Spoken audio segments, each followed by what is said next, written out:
Good morning, my dear student. Let's start today's class 7 science. In our previous video, we have learned about nutrition, that is our first chapter. In nutrition, we have learned what is nutrition and mode of nutrition. In this video, we are going to learn about autotrophic mode of nutrition, that is food making process in plants, that is called as photosynthesis. So let's start our next topic, that is food making process in plants called photosynthesis. Let's start. Good morning, student. Let's start our next topic, that is photosynthesis, food making process in plants. The process by which green plants make their food is called photosynthesis. Photo means light, synthesis means building up. The process of photosynthesis is carried out in leaves. The leaves are green due to the presence of a pigment called chlorophyll. Chlorophyll helps to capture the energy of the sun. Okay, students, so let's try to break photosynthesis. Photo means light, synthesis meaning building up. So what is building up? Green plants, they make their own food in the presence of light. Why only green plants? Green plants because they contain a pigment that is called chlorophyll. Chlorophyll play a very important role in photosynthesis. Chlorophyll helps to capture the maximum amount of sunlight. So that's why chlorophyll, it is very important, and green plants, they consist of chlorophyll which is present in leaves. Green plants use carbon dioxide present in air and water present in the soil to make food in the presence of chlorophyll and sunlight. So what green plants they need? They need carbon dioxide. So carbon dioxide they take from air, water, it is present below the soil. So water they take from soil by the help of their roots, and in the presence of chlorophyll and sunlight, green plants prepare their food. The whole process can be described as below. You see that carbon dioxide plus water in the presence of sunlight and chlorophyll, carbohydrate is formed and oxygen is also formed. Okay, so you see that equation once again. Okay, you see once again. During this process, the carbon dioxide and water, they combine together in the presence of sunlight and chlorophyll, and they form carbohydrate, along with oxygen is also released. So you can see this equation, it is given here, carbon dioxide plus water in the presence of sunlight and chlorophyll, carbohydrate is formed and oxygen is released during this process. So carbon dioxide plants they take from air, water they take from soil, and carbohydrate, it is example of it is a kind of sugar. So glucose is a carbohydrate, and glucose is the simplest carbohydrate, and oxygen released into the atmosphere. Green plants during photosynthesis take in carbon dioxide through stomata in their leaves. So now you see that overall equation, carbon dioxide plus water means carbon dioxide combined with water in the presence of sunlight and chlorophyll, and they form glucose, that is C6H12O6 plus oxygen, and lot of energy is released. Oxygen is also released during the process of photosynthesis.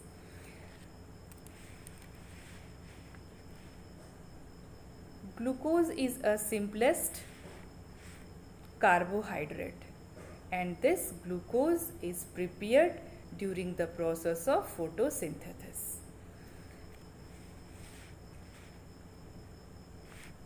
Food prepared in the form of glucose.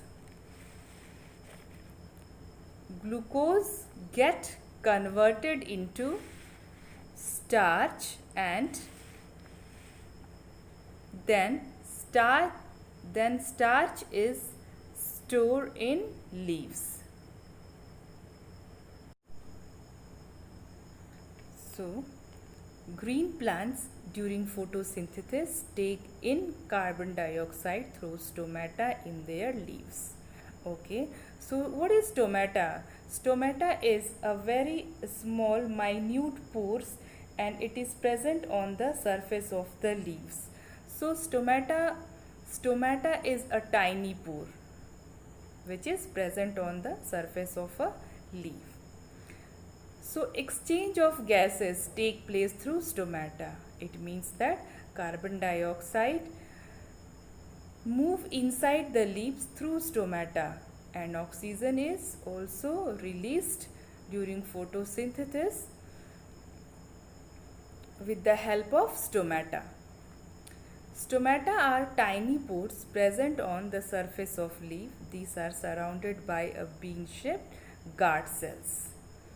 Exchange of gases take place through stomata, thus carbon dioxide enters the leaves through these pores. Okay, so it is clear to you, stomata are tiny pores, and they are where they are present? They are present on the surface of leaves. Stomata is surrounded by guard cells. And what are guard cells? Guard cells, they act like a door for stomata. So it means that guard cells, they regulate the opening and closing of stomata. Guard cells, they are in bean shaped, and they are surrounded. These are surrounded. It means stomata is surrounded by a bean shaped structure that is called as guard cells. Exchange of gases take place through stomata. Thus carbon dioxide enters the leaf through these pores. So what is the function of stomata? Stomata do exchange of gases. So carbon dioxide enters the leaf through these pores only. Water and mineral are absorbed through the network of vessels. Water and mineral are absorbed through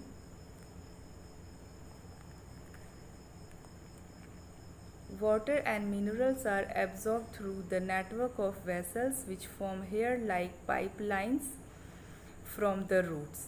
These pipelines are present throughout the plant from root to branches and leaves.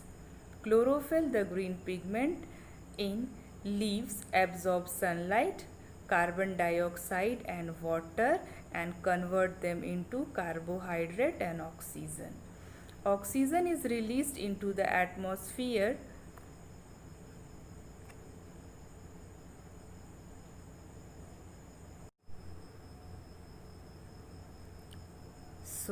oxygen is released into the atmosphere, and carbohydrate that ultimately convert into starch. So food is made in the form of glucose, but it is stored in the form of starch only, and this food is transported to other part of the plant, and this stored food is utilized by the different part of the plant. So student, remember one thing, presence of starch proves presence of starch in leaves proves that photosynthesis had happened in leaves. Okay, so let's see that next line of your book. Beside leaves, photosynthesis take place in other part of the plants also, such as in green stems. The leaves of the desert plant are modified in spine-like structure to reduce water loss through transpiration. In such plants, photosynthesis take place in green stem. Okay. So beside leaves, photosynthesis also take place in stem also. In the stem which is green, in green stems also. For example, we have desert plant like we have cactus. So in cactus, leaves are reduced to spines to reduce the loss of water through transpiration. Okay, so transpiration, it is a process through which extra water which is present in the leaves, it is released back to the nature. So to reduce this water loss in desert plant, because desert is a such area where very little rainfall take place. So due to that, in desert plant, leaves are reduced to spines. So if leaves are in the form of spines, so that's why the process of photosynthesis is carried out through stem. In such plant, photosynthesis take place in green stems. Okay. Now see that leaves of some plant like croton are other than green. These are red, brown, violet or yellow in color, but these leaves also have chlorophyll. The presence of other pigment such as red or brown dominate the green color. Photosynthesis take place in these leaves too. So leaves of some plant like croton. Okay, so croton is one of a flowering plant. These are red, brown, violet or yellow in color. So it means croton leaves are other than green. It means its leaves colors are red, brown, violet or yellow. But these leaves also have chlorophyll. The presence of other pigments such as red or brown dominate the green color. Okay, so if plants have if plants have red or brown colored leaves other than green color, so it doesn't mean that plants they do not carry the process of photosynthesis. They also carry photosynthesis. Only red or brown color they dominate the green color. It means that red and brown color are more noticeable than green color, but that plants also carry photosynthesis which have red or brown colored.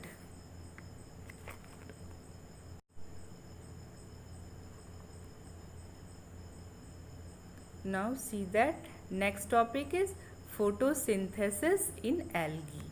You might have seen green slimy patches in pond or near the stagnant water bodies. So what is the meaning of stagnant? इकट्ठा, जिस पानी में flow नहीं होता है उसे stagnant water bodies कहते हैं. So you might have seen that near such stagnant water bodies or near pond you find that a slimy patches. Okay, it is green in color. So these living organisms are called algae. Okay, so these slimy patches which you observe near ponds or near stagnant water bodies, they are called algae. So algae are green due to presence of chlorophyll. They can also prepare their own food by the process of photosynthesis. So algae is also photosynthetic because it is green in color and they carry out the process of photosynthesis. So green in color means algae is green due to the presence of chlorophyll. So due to that algae is photosynthetic and it carry out the process of photosynthesis. Where you find out algae? You find out algae near pond or stagnant water in the form of green slimy patches. Factor affecting photosynthesis. The external factors that affect photosynthesis are intensity of light, concentration of carbon dioxide in the air, temperature and water.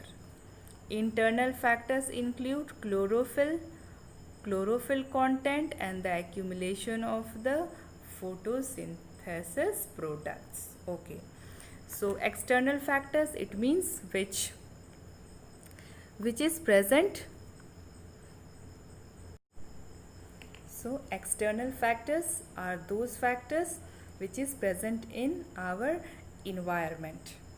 So that factors, they affect the process of photosynthesis. They are intensity of light, concentration of carbon dioxide, temperature and water. So it means light, carbon dioxide, temperature and water, they affect the process of photosynthesis. And now internal factors include chlorophyll content and accumulation of the photosynthesis products. So those factors which is responsible for the process of photosynthesis. So these factors. So factors affecting the photosynthesis are light, temperature, carbon dioxide and oxygen, water availability. So these are the factors and they affect the process of photosynthesis. The process of photosynthesis helps to maintain a balance between oxygen and carbon dioxide in the atmosphere, as carbon dioxide is absorbed and oxygen is released in this process. Sunlight is necessary for photosynthesis. Thus, sun is the ultimate source of energy on the earth. So, balance of atmospheric gases. The balance of oxygen and carbon dioxide is achieved through respiration and photosynthesis. We exhale carbon dioxide during respiration and plants intake carbon dioxide during photosynthesis. Similarly, while we inhale oxygen during respiration, plants release oxygen during photosynthesis. Thus, level of carbon dioxide and oxygen is balanced in nature. So, in this way, the process of photosynthesis help to maintain a balance between oxygen and carbon dioxide in the atmosphere. Sunlight is necessary for photosynthesis, definitely, because it is the ultimate source of energy of the earth, which provide energy to everybody, all living beings. So due to the presence of sunlight, green plants, they can capable to make their food, and that this sunlight is absorbed by a green pigment that is called chlorophyll. So that's all for today's class. Please revise all the topics which I taught you in this video. Next topics we will proceed in next video. Now your homework is that you have to draw neat and clean diagram of photosynthesis and you have to complete your notes. Thank you for watching the video.